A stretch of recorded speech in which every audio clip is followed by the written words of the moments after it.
we're going to start, as we always do, Thursday night football. The Los Angeles Rams beat the New Orleans Saints by a score of 30-22, getting our playoff do or die football going early. This was a game between two playoff contenders in the NFC.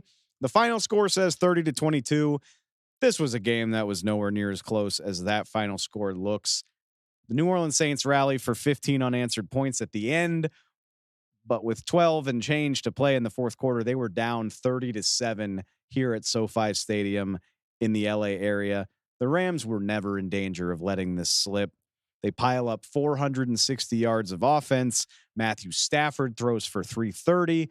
Puka Nacua goes off for 180 all-purpose, had 16 on the ground, picked up a really crucial first down there at the end of the game to make sure it didn't get dicey.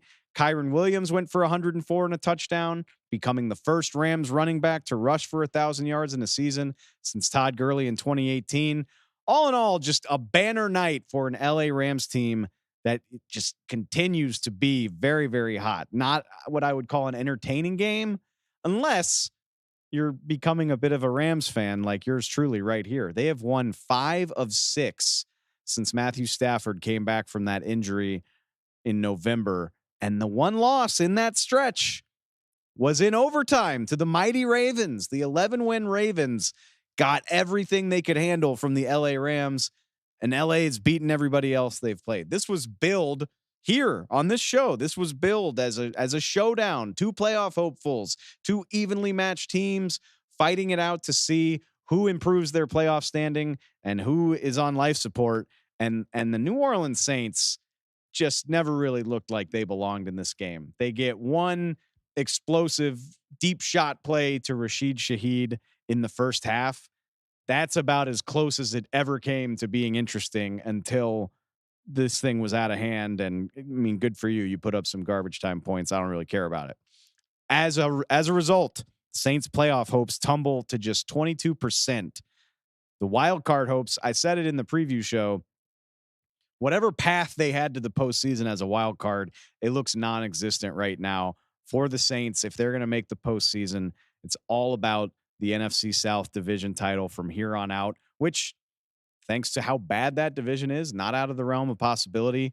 They'll go home. They get the weekend off. They wait and watch to see what happens with Tampa Bay against Jacksonville. And the Saints play the Bucs next weekend in Tampa Bay. So plenty left to play for the Saints. But if you're a Saints fan, I don't blame you for saying, like, yeah, do we really care that much? Maybe we worry about the draft pick more than anything else. But we'll see where that goes. Meanwhile, the Rams' playoff hopes jump up to a very nice 69%, according to the New York Times.